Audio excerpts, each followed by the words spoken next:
The call came at 9:30 on a Tuesday night. My 16-year-old son Tyler was in the ICU at Springfield General Hospital after a severe car accident. I raced through rain-slicked streets, my hands trembling on the steering wheel.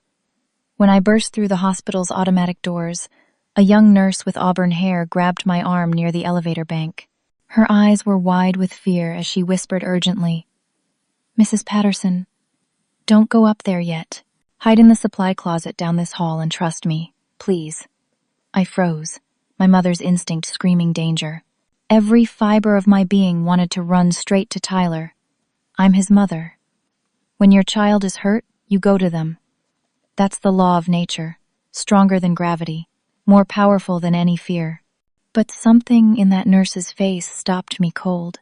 She wasn't just concerned, she was terrified. Her name tag read Emily Barnes, and her fingers dug into my forearm with surprising strength. "Please," she whispered again, glancing nervously toward the elevators. "I've been Tyler's nurse for the past 4 hours. You have to trust me right now." "What's happening?" I demanded, my voice cracking. "Is Tyler okay? Is he dying?" "He's stable," Emily said quickly. "But you're in danger if you go up there right now." Nothing she said made sense, but the raw fear in her eyes convinced me. She pulled me down a corridor and into a small supply closet that smelled of antiseptic and bleach. Through the crack in the door, I could see the elevator bank clearly. My heart hammered against my ribs as we waited in the darkness among shelves of medical supplies. Emily kept checking her watch, her breathing rapid and shallow. I wanted to demand answers, but something told me to stay quiet. Then, the elevator doors opened. My ex-husband Brian Patterson stepped out, and my confusion doubled. Brian and I had been divorced for 8 years, ever since I discovered his gambling addiction and the web of lies he'd spun to hide it. We barely spoke anymore, communicating only through terse text messages about Tyler's schedule. What was he doing here? Had the hospital called him too? But Brian wasn't alone. 2 men flanked him, and everything about them screamed danger. The first was tall, with a thick neck tattoo that crawled up from his collar. The second was shorter, stocky, wearing an expensive charcoal suit that looked out of place in a hospital at this hour. Brian looked nervous, agitated, constantly checking his watch and glancing around the lobby. They walked toward the elevators heading up to the ICU, and I started to move. Emily's hand clamped over my mouth. "Wait," she breathed into my ear. "Just wait." The 3 men disappeared into the elevator. Emily counted to 30 before releasing me. "Those men arrived 30 minutes before you did," she whispered, her voice shaking. "They went straight up to Tyler's room. I was checking his vitals when they walked in. The tall one with the tattoo, he stood by the door like he was guarding it. The one in the suit, he asked me very specific questions about Tyler's condition, about when he might wake up. Your ex-husband kept pacing, wouldn't look at Tyler." My hands were shaking. "Why didn't you call security?" Emily's eyes filled with tears. "Mrs. Patterson, I overheard them talking when they thought I'd left the room. The man in the suit said, 'We need to make sure the kid doesn't wake up and talk.' 'And your ex-husband,' he said. 'How long do we have?' That's when I knew something was very, very wrong. The world tilted. My Tyler, my baby boy, lying unconscious in a hospital bed, while people discussed making sure he didn't wake up? It couldn't be real. This had to be a nightmare. What did Tyler say?" I asked desperately. "Before the accident, did he say anything?" Emily nodded quickly. "About an hour ago, he regained consciousness briefly, just for maybe 2 minutes. He was confused, disoriented, but he kept repeating something. He said, 'I saw Dad. The warehouse. They were loading.'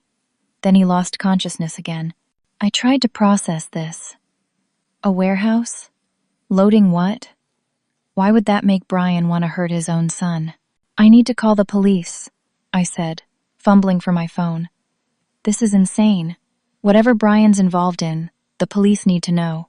Emily grabbed my hand before I could dial 911. Her face had gone pale. "Mrs. Patterson, wait. Please. There's something else you need to know." "What?" I demanded. My finger hovered over the call button. "Detective Morrison is already in Tyler's room. He came with your ex-husband. The words hit me like ice water. A detective? Relief started to flood through me. If there was already a police detective with Tyler, then my son was protected, right? Law enforcement was already involved. But Emily's expression told me I was wrong.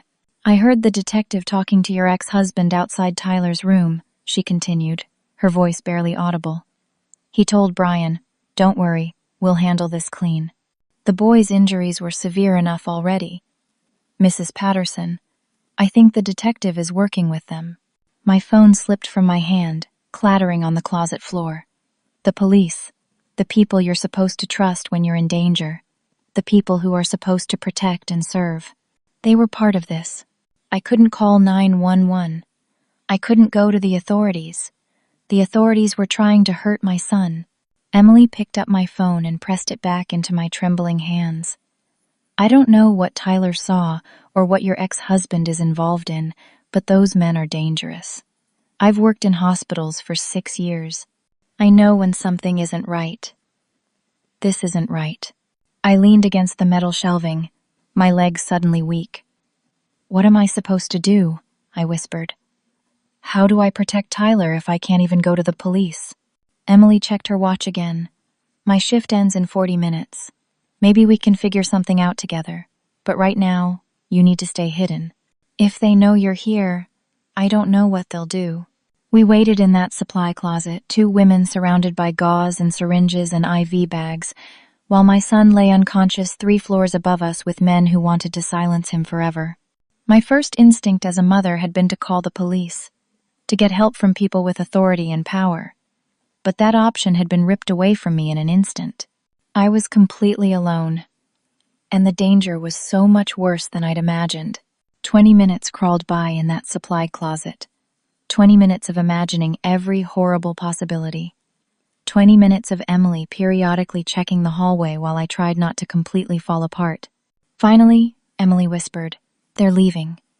I peered through the crack and saw Brian, the detective, and the 2 other men stepping off the elevator. They walked through the lobby and out the front doors, disappearing into the rainy night. "Now," Emily said. "We have to move now." "What are we doing?" I asked, but I was already following her into the hallway. "Getting Tyler out of here," she said firmly. "If those men come back, your son won't survive the night. I can't live with that on my conscience." We moved quickly through the hospital corridors. Emily knew every back hallway, every shortcut. My nursing shoes squeaked on the linoleum as we climbed the stairs to the ICU. My heart pounded so loudly I was sure everyone could hear it. The ICU was quiet, dimly lit for the night shift. Most patients were sleeping. Emily led me to Tyler's room, and seeing my son lying there, his face bruised and swollen, bandages wrapped around his head, broke something inside me. I wanted to collapse beside his bed and sob. But we didn't have time. "Can he be moved?" I whispered urgently. Emily checked his monitors, his IV lines, the bandages. "He's stable enough. He's not on critical life support anymore, just monitoring equipment. He's breathing on his own. If we're careful, yes, we can move him." We worked quickly and quietly. Emily disconnected the non-essential monitors, careful not to trigger any alarms at the nursing station. She grabbed a wheelchair from the hallway and we gently, so gently, transferred Tyler into it. He didn't wake, his head lolling to one side. I covered him with blankets, tucking them around him like I used to when he was little. "Where are we going?" I asked, as we navigated toward the service elevator. "Loading dock," Emily said. "There's a service exit. You can get him to your car and drive somewhere safe. Maybe out of state. Somewhere those men can't find you." Hope sparked in my chest for the first time since I'd walked into this nightmare. We were going to make it. We were going to escape. The service elevator was empty. We rode down to the ground floor, the mechanical hum, the only sound besides our ragged breathing. When the doors opened, we pushed the wheelchair down a long corridor toward the loading dock. My phone rang, shrill in the quiet hallway. I nearly dropped it in panic. The caller ID showed my sister Claire, who lived 2 hours away in Boston. "Claire, not now," I started to say. "Amanda, where are you?" Claire's voice was high with panic. 2 police officers just came to my house asking about you and Tyler. They said there's been a serious accident and they need to locate you immediately for questioning. They said you left the accident scene. Amanda, what's going on? My blood turned to ice. They were already tracking me. Already setting up some kind of narrative where I was the criminal, the suspect, the one who needed to be found. Don't tell them anything, I said quickly. Claire, I can't explain right now, but don't tell them where I am. Don't tell them anything. I hung up before she could respond. Emily looked at me with frightened eyes. They're looking for you already. I know, I said. We need to move faster. We were only 50 feet from the loading dock door now. Freedom, safety, a chance to get Tyler away from this nightmare and figure out what to do next. I could drive to Boston, to Claire's house, or maybe further, New York, somewhere with real federal authorities who weren't corrupt. We reached the loading dock door. Emily pushed it open, and Brian was standing right there. The man in the expensive suit stood beside him, and Detective Morrison, his badge glinting in the security lights. They'd been waiting. They'd known exactly what we would try. Mrs. Patterson, Detective Morrison said, stepping forward. He held up his badge like it meant protection instead of threat. You're under arrest for child endangerment and attempting to remove a critical patient from necessary medical care. No, I breathed. No, you can't. Brian finally looked at me, and his eyes were cold in a way I'd never seen before. Amanda, I'm trying to protect our son. You're hysterical and making this worse. These officers are here to help. The man in the suit spoke for the first time, his voice smooth and calm. Mrs. Patterson, your son witnessed something very disturbing tonight. We're trying to ensure his safety and yours. Running will only make you look guilty. Emily backed away from me, her face pale.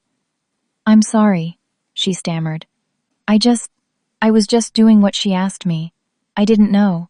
I realized in that horrible moment how completely trapped I was. If I let them arrest me, I'd lose all ability to protect Tyler. I'd be in a cell while they did whatever they wanted to my son. But if I resisted, I'd look exactly like the dangerous, unstable woman they were painting me to be. Every option led to disaster.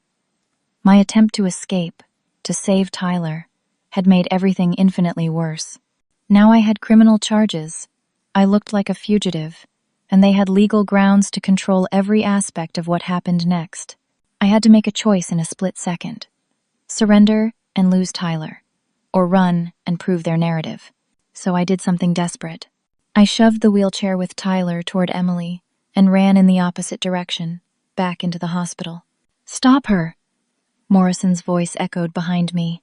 Footsteps pounded after me. I heard shouting, radios crackling. I ran down corridors, my lungs burning, through doors and up stairwells. I climbed 3 floors and burst into the maternity ward. Nurses looked up in surprise as I sprinted past. I ducked into a bathroom, locked myself in a stall, and tried to think through my panic. My hands shook so badly I could barely hold my phone. It buzzed with a text from an unknown number. Mrs. Patterson, I can help you. I know what your son saw. Meet me in the hospital chapel in 10 minutes. Come alone. A friend. I stared at the message, every instinct screaming that it was a trap. But what choice did I have? I was cornered, hunted, desperate, and someone out there claimed they could help. I had to take the chance. I waited 5 minutes in that bathroom stall, listening to the sounds of the hospital around me. Announcements over the PA system, nurses chatting at their station, a baby crying somewhere down the hall. Normal sounds in a place that had become my nightmare. The text message glowed on my phone screen. A friend. But who? And how did they know what Tyler had seen? I couldn't stay in this bathroom forever. Eventually, hospital security would find me. Eventually, Morrison and his corrupt cops would track me down. My only chance was to meet whoever had sent that message and hope, pray, that they really could help. I slipped out of the bathroom, keeping my head down. A doctor passed me in the hallway without a second glance. I found a stairwell and made my way down to the 2nd floor, where the hospital chapel was located. My heart hammered with every step. The chapel was small and dimly lit, with maybe a dozen wooden pews and a simple altar at the front. Stained glass windows showed abstract patterns of colored light. It smelled of wood polish and the faint scent of candles. A woman sat in the back pew. She was maybe in her 50s, with short, graying hair and a professional appearance. She wore dark slacks and a blazer. When she saw me, she stood up. "Mrs. Patterson," she said quietly, "thank you for coming. I know you're frightened. I know you don't know who to trust, but I'm here to help you." "Who are you?" I demanded, staying near the door, ready to run if needed. "My name is Detective Sarah Brennan. I'm with the State Police Internal Affairs Division." She reached into her jacket and pulled out a badge, holding it where I could see. "I've been investigating Detective Morrison and several Springfield police officers for corruption related to a drug trafficking operation." My legs felt weak. I moved closer, studying her badge. It looked real. Everything about her seemed legitimate. "Your son Tyler accidentally witnessed a drug shipment tonight," Sarah continued, "at an abandoned warehouse on Route 9. They use it as a transfer point for narcotics coming up from the southern states. Your ex-husband Brian is involved as a money launderer for the operation. He handles the financial side, cleaning the drug money through various business fronts." I sank into a pew, my mind reeling. Brian laundering drug money? It explained so much. The gambling debts he'd racked up during our marriage, his desperate need for cash, the lies. "Tyler must have gone to see his father," Sarah said gently. "He arrived at the wrong place at the wrong time and saw things he wasn't supposed to see. Brian and the others know Tyler can identify them, connect them to the operation. That's why they want him silenced." "Oh my God," I whispered. My son, my innocent boy, had stumbled into the middle of a drug trafficking ring. "I can protect you both," Sarah said firmly. "But I need you to trust me and testify about what's happened tonight. With your testimony and Tyler's, we can bring down this entire operation. Morrison, the other corrupt officers, the drug distributors, all of them. Can you really protect us?" I asked desperately. "They're police officers. They have power, connections." "I have the full authority of the state police behind me," Sarah said. "And once we make this official, once we have formal statements, and you're in protective custody, they can't touch you. I promise." She pulled out a document from her briefcase. "This places you and Tyler in protective custody under my supervision. Sign this, and I can immediately assign officers to guard Tyler's room. Real officers. Clean ones. We'll move you both to a secure location and begin building the case." I looked at the document. It had official letterhead, legal language I barely understood in my panicked state. But it represented safety, protection, a way out of this nightmare. I reached for the pen Sarah offered. The chapel door opened. Brian walked in, followed by Detective Morrison. But they weren't rushing in to arrest Sarah. They weren't surprised to see her. They were smiling at her. My hand froze halfway to the document. Sarah stood up, and her entire demeanor changed. The sympathy drained from her face, replaced by cold calculation. "I'm sorry, Amanda," she said, "but I needed you to trust me long enough to sign this document." I looked down at the paper in my shaking hands. It wasn't a protective custody order. The header read psychiatric evaluation and emergency hold request. The text stated that Amanda Patterson was experiencing a mental health crisis and making delusional accusations against law enforcement officers. "No," I breathed. Sarah took the document back from me. "I'm not actually with Internal Affairs, Mrs. Patterson. I'm Brian's attorney. That badge was fake." "Rather good quality, though, don't you think?" "Mrs. Patterson," Detective Morrison said, moving closer, "your erratic behavior tonight, your attempt to kidnap your injured son from the hospital, and now these wild conspiracy theories about police corruption and drug trafficking operations. We're very concerned about your mental state." Brian actually had the audacity to look sympathetic. "Amanda, you need help. You haven't been stable since the divorce. This stress with Tyler's accident, it's clearly pushed you over the edge. We're going to make sure you get the treatment you need. Tyler will be safe with me while you recover." The trap closed around me, perfectly constructed. Every move I'd made tonight had been anticipated, manipulated. They'd used my desperation, my mother's instinct to protect my child, to walk me right into this. If I signed that document, or if they forced me to be evaluated, I'd be declared mentally unstable. Anything I said about corruption or drugs or threats to Tyler would be dismissed as paranoid delusions. I'd be locked in a psychiatric facility while they did whatever they wanted with my son. And even if I didn't sign, they already had their narrative built. The security footage of me running through the hospital, the witnesses who'd seen me flee with Tyler, my own sister's testimony about police coming to ask questions. It all painted me as unstable, dangerous, irrational. The chapel door opened again. 2 security guards entered, called by Sarah, no doubt. "Mrs. Patterson," one of them said gently, "we need you to come with us. We're going to take you somewhere you can rest and talk to a doctor." I looked at the exits. Both blocked now. I looked at Brian, the man I'd once loved, the father of my child. He wouldn't meet my eyes. I'd tried to find help. I'd tried to trust someone in authority, and it had created the worst possible situation. Now I was about to be institutionalized, removed from Tyler completely, my credibility destroyed forever. Every solution I'd attempted had led to a more devastating problem. The security guards approached me carefully, like I was a wild animal that might bolt. Maybe I was. Every instinct screamed at me to fight, to run, to do something. But I'd already tried running. I'd already tried fighting. Both had made things worse. So, I did the opposite of what they expected. I sat down heavily in the pew and started crying. Not fake tears, real ones, born from exhaustion and terror and the crushing weight of this nightmare. I put my face in my hands and let my shoulders shake with sobs. "You're right," I said through my tears. "I'm not thinking clearly. I'm so scared for Tyler. I just want him to be okay. Maybe I do need help." The security guards paused. Brian, Sarah, and Detective Morrison exchanged glances. They'd expected me to resist, to prove their narrative about my instability. My sudden compliance threw them off balance. "Mrs. Patterson," one of the security guards said, more gently now, "we're going to take you to the behavioral health wing. There's a doctor who can evaluate you and make sure you're okay." I nodded, wiping my eyes. "Can I see Tyler first? Just for a minute?" "After you've been evaluated," Brian said quickly. "Let's get you feeling better first." I let the security guards escort me out of the chapel. Sarah, Brian, and Detective Morrison followed at a distance.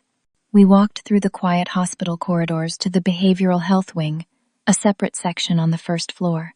They took me to a small evaluation room with soft lighting, comfortable chairs, and walls painted in supposedly calming shades of blue.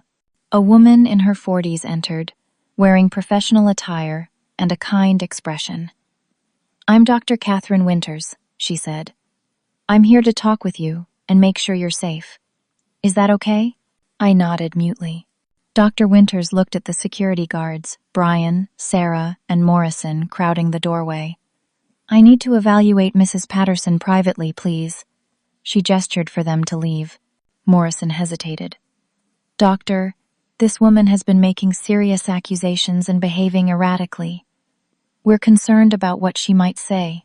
"Which is precisely why I need to speak with her alone," Dr. Winters said firmly. "Standard protocol for psychiatric evaluation. Unless you want to tell me how to do my job."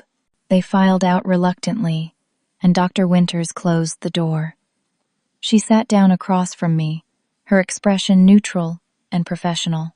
This was it, my last chance to find a real ally. If Dr. Winters didn't believe me, I was finished. But I had nothing left to lose. I took a deep breath and looked directly into her eyes. "Dr. Winters, everything I'm about to tell you is going to sound impossible, but I need you to listen carefully, because my son's life depends on it." And then I told her everything. I spoke calmly, rationally, keeping my voice steady despite the terror racing through me.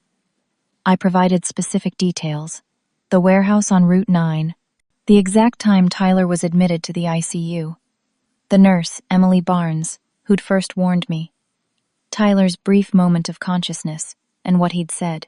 The phone call from my sister about police showing up at her house in Boston. "I'm not having a mental health crisis," I said. "I'm a mother whose son witnessed a crime, and now the criminals who happen to be police officers are trying to silence him and discredit me. If I'm delusional, I couldn't possibly know those specific details. So I'm asking you to do one thing before you make any decision." "What's that?" Dr. Winters asked. Her expression hadn't changed, but she was listening intently. "Call the nursing station on the ICU floor. Ask to speak to Emily Barnes specifically. Ask her if my son said anything when he briefly woke up this evening. If I'm making all this up, if I'm paranoid and delusional, that detail wouldn't exist.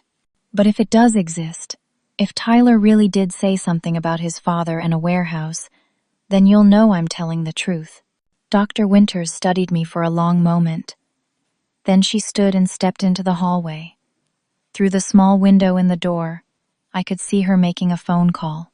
She spoke for maybe 2 minutes, listening more than talking. When she came back, her expression had shifted slightly.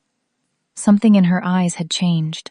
"Emily Barnes confirmed your son did wake briefly and said something about his father in a warehouse," Dr. Winters said quietly. "She's very frightened, Mrs. Patterson. She said she doesn't know what to do." A wave of something, relief maybe, or validation, washed through me. Someone believed me. Finally, someone believed me. Dr. Winters sat back down, leaning forward slightly. "I don't think you're having a mental health crisis. I think you're in serious danger. But here's the problem. Legally, I can't prevent this evaluation process if law enforcement is insisting on it. I can delay it, but I can't stop it." "How long can you delay it?" I asked urgently. "I can tell them the evaluation will take at least 2 hours. Maybe more. That gives you some time." "Time for what?" Dr. Winters glanced at the door, then back at me. "There's a back exit through the behavioral health wing. It leads to a side parking lot. If you were to, hypothetically, need to leave for some reason, that would be the way to do it." She was helping me escape. This doctor, who'd met me 10 minutes ago, was risking her career to help me. "Why?" I whispered. "Why would you help me?" "Because I've worked in psychiatric care for 23 years, Dr. Winters said. "I know the difference between someone having a mental health crisis and someone telling the truth in a desperate situation. You're clearly the latter. And I have a son too.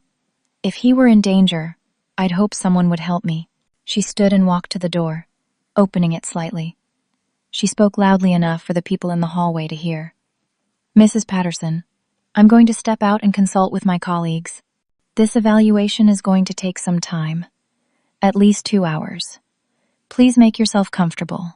She gave me one meaningful look, then left, leaving the door slightly ajar. I waited 60 seconds. Then I stood, moved to the door, and peered out. The hallway was empty. Dr. Winters had led them away somehow, giving me an opening. I slipped out and followed the signs toward the exit she'd mentioned. My heart pounded as I pushed through the door into the cool night air. I was in a small parking lot, dimly lit, with only a few cars scattered around. I had no car. Mine was still in the main hospital parking lot where I'd abandoned it hours ago. I couldn't go back there.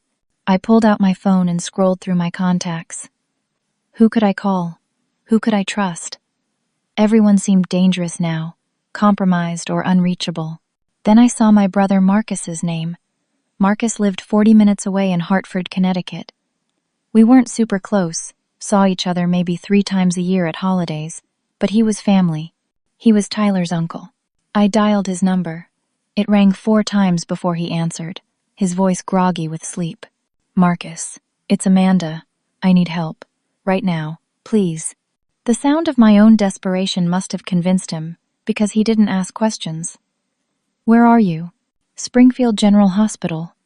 Side parking lot by the behavioral health wing." "Marcus, please hurry. Tyler's in danger and I don't have time to explain." "I'm coming. 20 minutes. Stay hidden." I hung up and huddled beside a dumpster, trying to stay in the shadows. The November air was cold, and I hadn't grabbed a jacket when I'd left my house hours ago, rushing to get to Tyler. I wrapped my arms around myself and shivered. 15 minutes passed, then 20. Where was Marcus? Had something happened to him? Had they somehow intercepted him? Then I heard voices from near the hospital building. My blood froze. I peered around the dumpster and saw Emily the nurse walking out with Detective Morrison. They were laughing, actually laughing, like they were old friends sharing a joke. Morrison reached into his jacket and pulled out an envelope, handing it to Emily. She opened it, and even from this distance, I could see the cash inside. She actually believed I was trying to help her, Emily said, her voice carrying across the parking lot. That was easier than you thought. Morrison chuckled.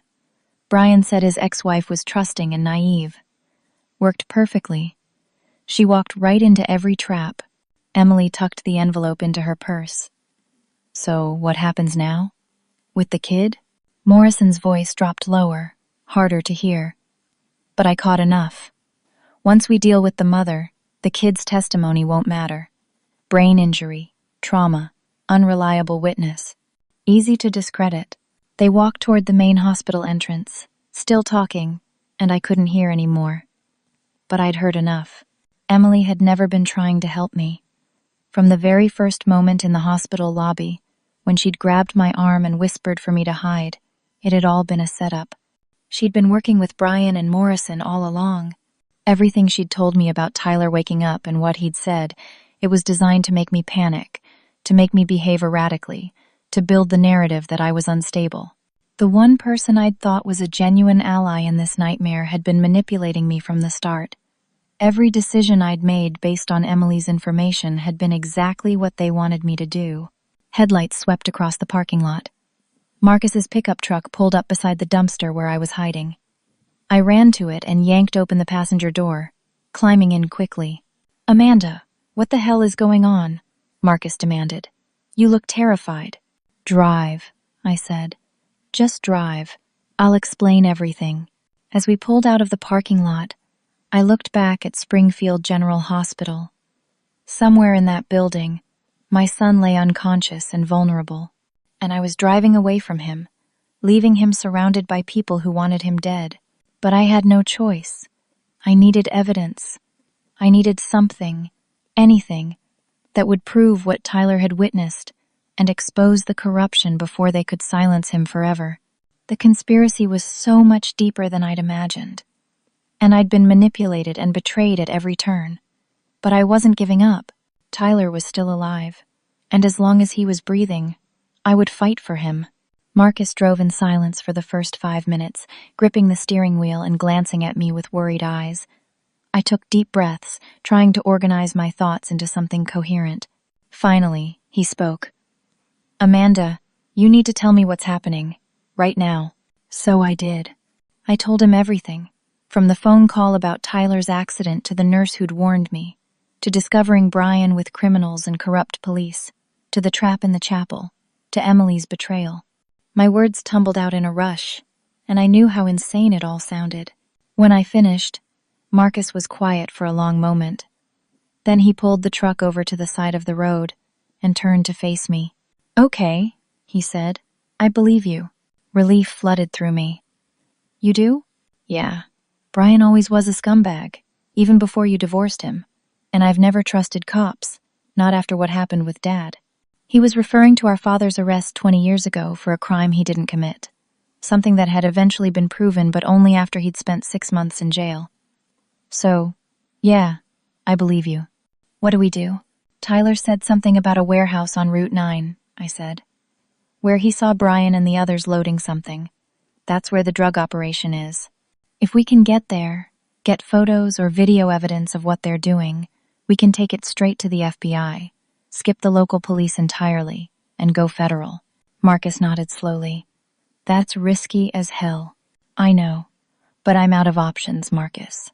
They're going to kill Tyler if we don't expose this, and they're going to institutionalize me so nobody believes anything I say. We need evidence." Marcus put the truck in drive. "Then, let's go get evidence." We drove south on Route 9, leaving Springfield behind. The road was dark and mostly empty at this hour, just after 2 in the morning. Rain had started again, light but steady, making the windshield wipers squeak rhythmically. After about 20 minutes, we started seeing abandoned warehouses. This part of Route 9 had been industrial once, back when manufacturing was big in Massachusetts. Now, most of the buildings were empty, slowly falling apart, covered in graffiti, and surrounded by crumbling parking lots. "Which one?" Marcus asked. "I don't know," I admitted. Tyler didn't say. "We'll have to look for signs of activity." We drove slowly past 3 empty warehouses before we saw it. The 4th building had several trucks parked outside, and lights were visible through the grimy windows.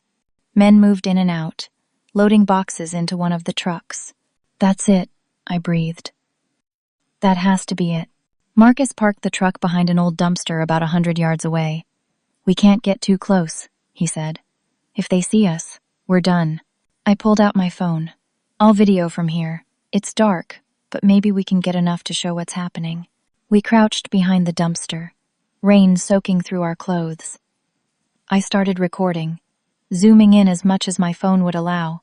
The quality wasn't great, but I could make out faces, capture the truck's license plates, see the boxes being loaded. And then Brian emerged from the warehouse. Even through the grainy phone video, I recognized him. He stood with the man in the expensive suit, the boss of this operation. They seemed to be discussing something, Brian gesturing toward the trucks. I kept recording, my hands shaking from cold and adrenaline. This was it. Actual evidence, proof of the drug operation, proof that Brian was involved. Something concrete that couldn't be dismissed or explained away. After 5 minutes, the men finished loading and the trucks started their engines. "We need to go," Marcus whispered, "before they leave and see us." We ran back to the truck, soaked and shivering. I clutched my phone like it was made of gold. "We did it," I said breathlessly. "We actually have evidence. We can take this straight to the FBI field office in Boston. They'll have to investigate. They'll have to protect Tyler." Marcus started the engine and pulled back onto Route 9, heading north toward the highway. For the first time since this nightmare began, I felt something like hope. "We have them," I said, reviewing the video on my phone as Marcus drove.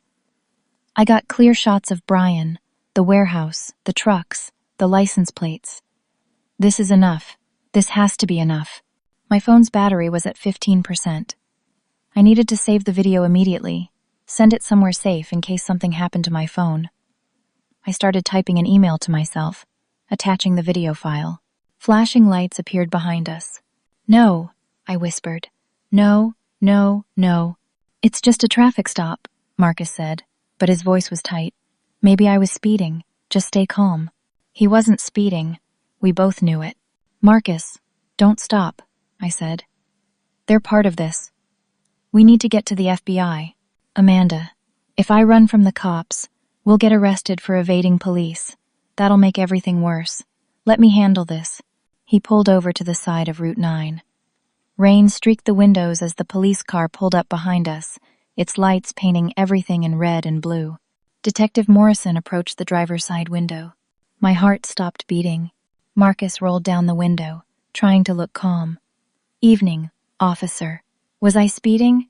Morrison shined his flashlight into the truck, sweeping it over Marcus, then over me. His expression didn't change when he saw me, which somehow made it worse. He'd been expecting me. "License and registration," Morrison said. Marcus fumbled for his wallet. Morrison took the documents, studied them slowly, too slowly. He was stalling, or thinking, or waiting for instructions from someone. Then Morrison leaned down to look directly at me in the passenger seat. "Mrs. Patterson, you left the hospital against medical advice. We need you to come with us." "I have evidence," I said, holding up my phone. "I have video of the drug operation at the warehouse. I have footage of Brian. I'm taking it to the FBI." Morrison's expression still didn't change. "Ma'am, please step out of the vehicle." "No," I said. "We're going to Boston. We're going to the FBI field office, and you can't stop us." Marcus put his hand on my arm, warning me to be quiet. "Officer, we're just trying to get home. My sister has been through a traumatic night. Can you please just let us go? Morrison's hand moved to rest on his weapon. Sir, I need both of you to step out of the vehicle right now. Another police car pulled up behind Morrison's. The cop with the neck tattoo got out, now wearing a uniform. There were multiple corrupt cops. How many? How deep did this go? Marcus looked at me, fear in his eyes. Amanda, we have to comply. If we don't, they'll arrest us, or worse. But I have the evidence, I said desperately. I have proof. Then you can show it to them at the station, Marcus said quietly. Please, step out of the truck. My hands shook as I opened the door. This was wrong, all wrong. The evidence was about to be taken from me and destroyed. But if I resisted, if I fought, they'd have an excuse to hurt me, to arrest Marcus, to make everything even worse. Morrison grabbed my phone from my hand the moment my feet hit the pavement. Is this the device with your alleged evidence? He asked. Yes, I said. That video shows Brian Patterson at a drug warehouse. It shows the entire operation. Morrison looked at the phone. Then, deliberately, he dropped it onto the wet pavement and crushed it under his boot. The screen shattered. The phone cracked and sparked. I screamed and lunged for it, but Morrison blocked me. The phone was destroyed. All my evidence, gone. You just assaulted an officer, Morrison said calmly. Marcus Patterson. You're under arrest for aiding a fugitive and interfering with a police investigation. What? Marcus yelled. I didn't do anything. The tattooed cop moved in and handcuffed Marcus. No, I shouted. Leave him alone. He didn't do anything wrong. But it was happening. They were putting Marcus in one of the police cars. They were putting me in handcuffs. Everything was falling apart. Morrison opened the back door of his car and shoved me inside. I landed hard on the seat, my hands cuffed behind me. Marcus was already being driven away in the other police car. Morrison got in the driver's seat and started the engine. But he wasn't heading toward Springfield. He wasn't heading toward any police station. He was driving back toward the warehouse district. Where are you taking me? I demanded, terror clawing up my throat. Morrison didn't answer. He just drove, his face expressionless in the rearview mirror. I tried the door handles, but of course they didn't work from the inside. The windows were reinforced.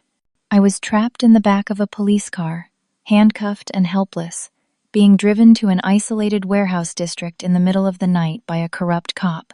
My attempt to gather evidence had failed catastrophically. Marcus was arrested. My phone was destroyed. And I was being taken somewhere to be killed.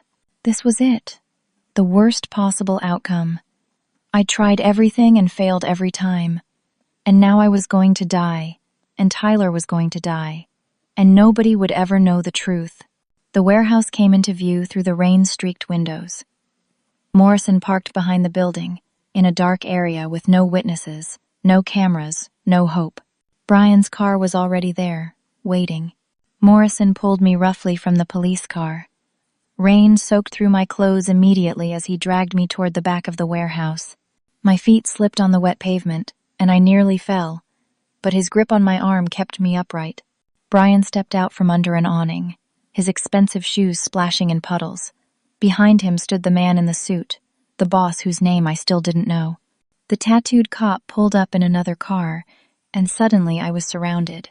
Miss Patterson, the boss said, his voice eerily calm. You've caused us considerable trouble tonight. Please, I begged, my voice breaking. Please don't do this. Tyler is just a kid. He won't say anything. Just let him go.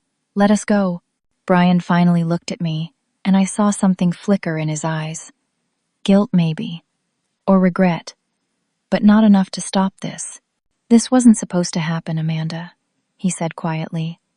If you'd just stayed away from the hospital, if you hadn't tried to investigate, we could have handled this differently. Handled it how? I spat. By killing our son in his hospital bed? By making sure he never woke up? Brian flinched. The boy won't remember anything, the boss interrupted. Head trauma affects memory. He'll wake up confused, disoriented, with no clear recollection of what he saw.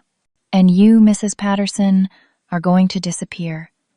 A mentally unstable woman who fled the hospital and tragically got lost in the woods near Route 9. These things happen. He nodded to Morrison and the tattooed cop. They moved toward me. I did the only thing I could think of. I screamed. My name is Amanda Patterson. These police officers are going to murder me. Detective Morrison is corrupt. They're running drugs through this warehouse on Route 9. What are you doing? Morrison hissed, moving to cover my mouth. But I kept screaming, loud as I could, repeating names and details, anything that might be heard or recorded somehow. I noticed a security camera on the corner of the adjacent building, pointing in this general direction. It was my only chance. I kept yelling until Morrison slapped me hard across the face. The world spun. I tasted blood. The tattooed cop put his hand over my mouth, cutting off my voice. I struggled, but they were too strong. Then headlights swept across the area. Everyone froze. A vehicle screeched to a halt, and for a moment I thought it was another corrupt cop arriving to help with my murder. But then Dr. Catherine Winters stepped out, holding her phone up. I followed them from the hospital, she called out, her voice shaking but determined. I have the last 5 minutes on video, including her statement and all your faces.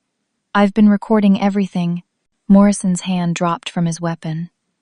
The boss stepped forward, his calm demeanor finally cracking. Give me that phone, he demanded. It's already uploaded, Dr. Winters said.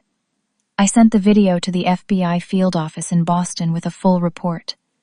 You have about 15 minutes before federal agents arrive. Another car pulled up behind Dr. Winters. Emily the nurse got out, but she looked completely different from the confident woman I'd seen earlier. She looked terrified, her face pale and tear-streaked.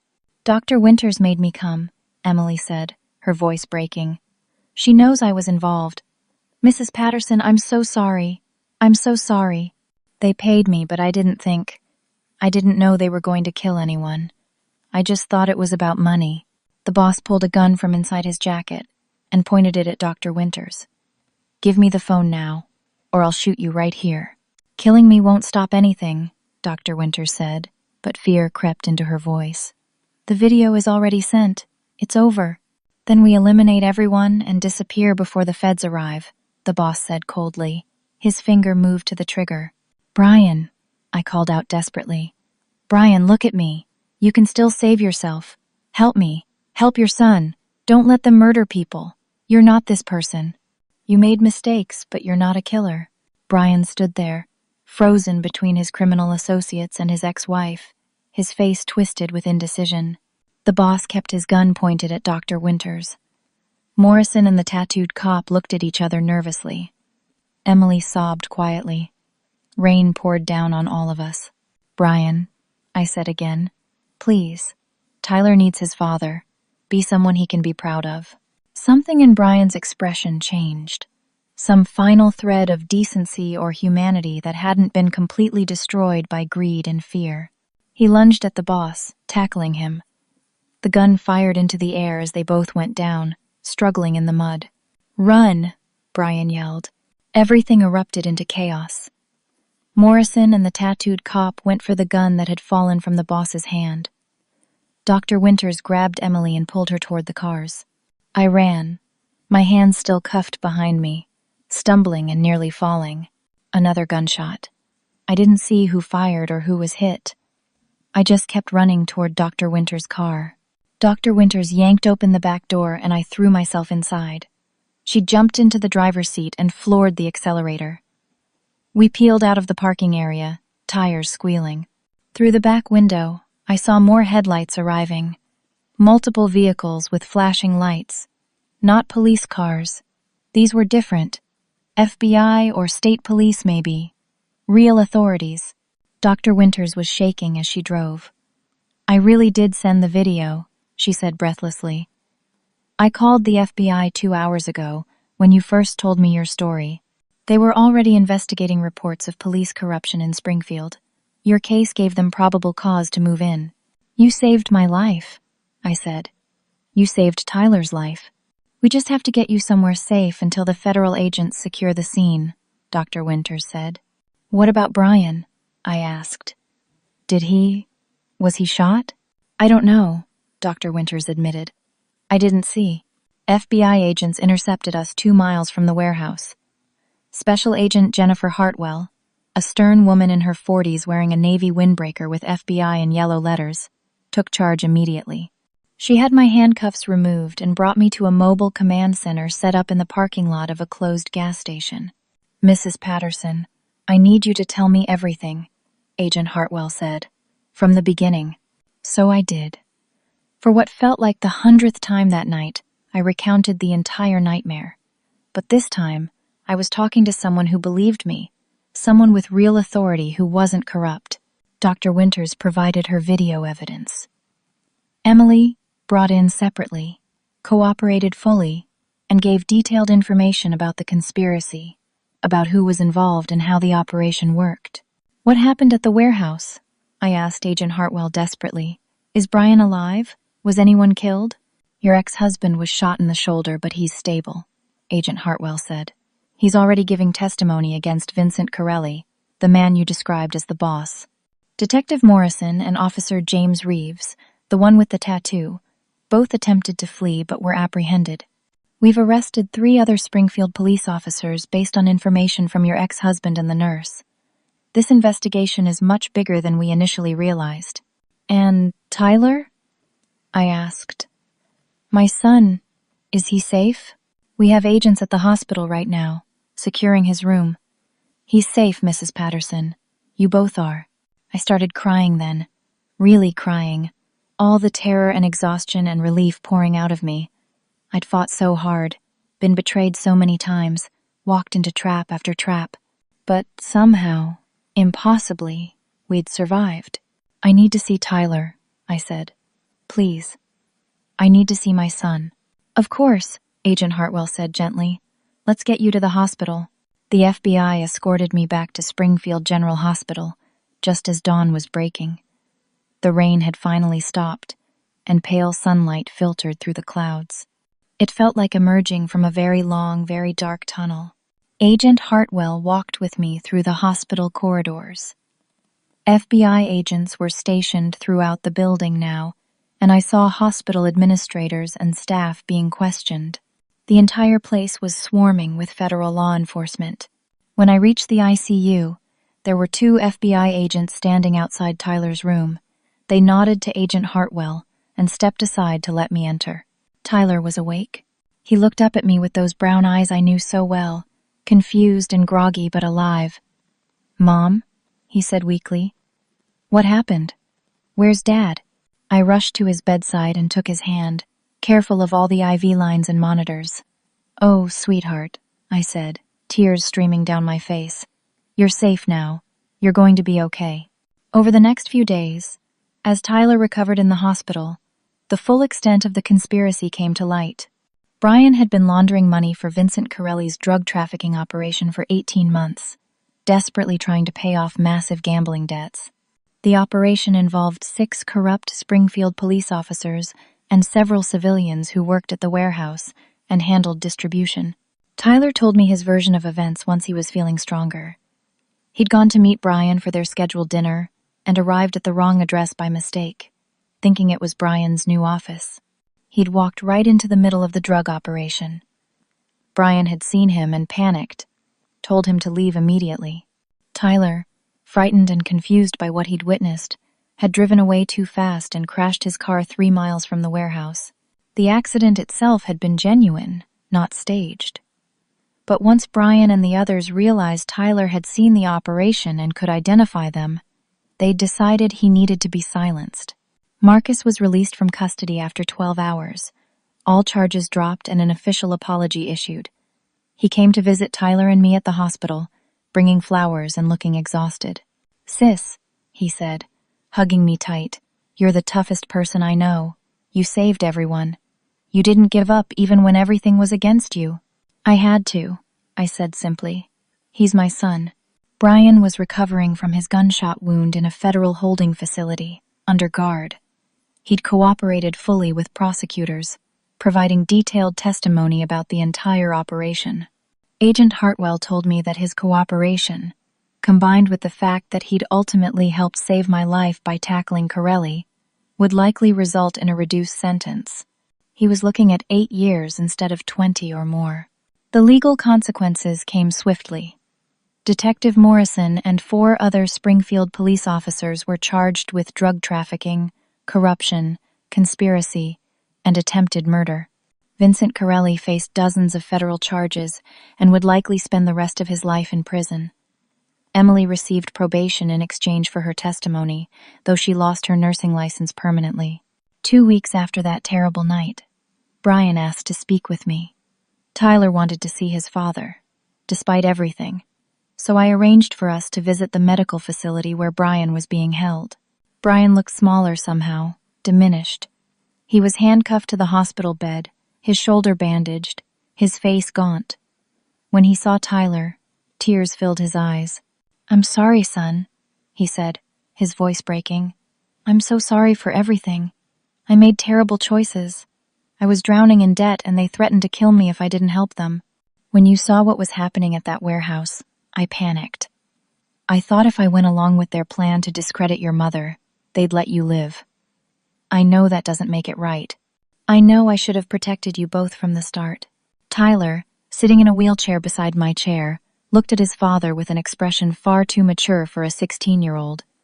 "Dad, why didn't you just ask for help? Mom would have helped you." "Uncle Marcus," someone. "Pride," Brian said bitterly. "Shame. Stupidity. I thought I could handle it myself. I thought I could gamble my way out of debt. Then when that didn't work, I thought I could launder money for a few months and pay everything off. But it just kept getting worse. And then you saw, and everything spiraled completely out of control." I spoke then, my voice steady. "You made terrible choices, Brian. You put Tyler in danger. You tried to have me institutionalized. But at the end, in that warehouse parking lot, you chose right. You saved my life. You saved Tyler's life." Brian looked at me, surprise in his eyes. "You're not. You don't hate me?" "I'm angry," I said honestly. "I'm hurt. What you did was unforgivable in a lot of ways. But you're still Tyler's father, and at the crucial moment, you chose to be a decent human being. That has to count for something." Tyler reached out with his uninjured hand and touched his father's. "Dad, I don't want to lose you forever. When you get out, when you've served your time, I want you to be part of my life again. But you have to actually change. You have to become someone I can be proud of." Brian gripped Tyler's hand, tears streaming down his face. "I will," he promised. "I swear I will. I'll do whatever it takes." We left the facility and drove back to the apartment I was renting in Northampton, a small town about 20 miles from Springfield. I'd decided we needed a fresh start, somewhere without all the terrible memories. Dr. Catherine Winters became a close friend during those weeks of recovery.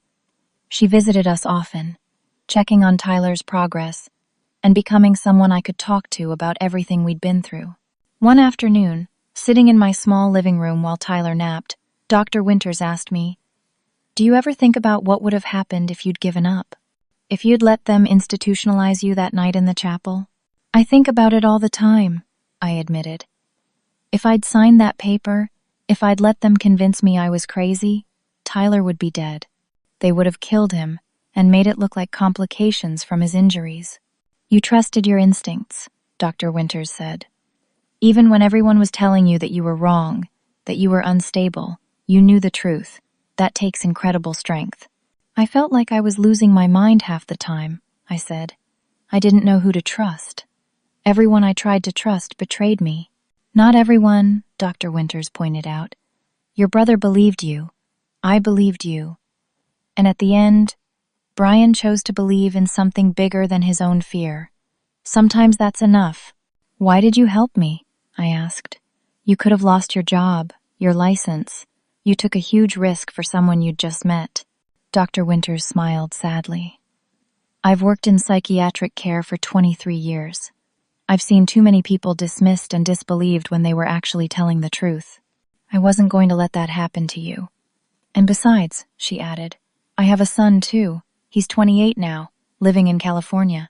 But if he were in danger and I needed help, I'd hope someone would do for me what I did for you. The Springfield Police Department underwent massive reforms and federal oversight following the scandal. A new police chief was brought in from outside the city. An entire internal affairs division was established. Community meetings were held to rebuild trust. I started attending some of those meetings. At first, I just wanted to listen, to understand how something like this corruption could have happened. But then I found myself speaking up, sharing my story, advocating for better accountability and transparency. Before I knew it, I'd started a victim advocacy organization. I called it Truth Stands, and its mission was to help people who'd been failed or hurt by corrupt law enforcement.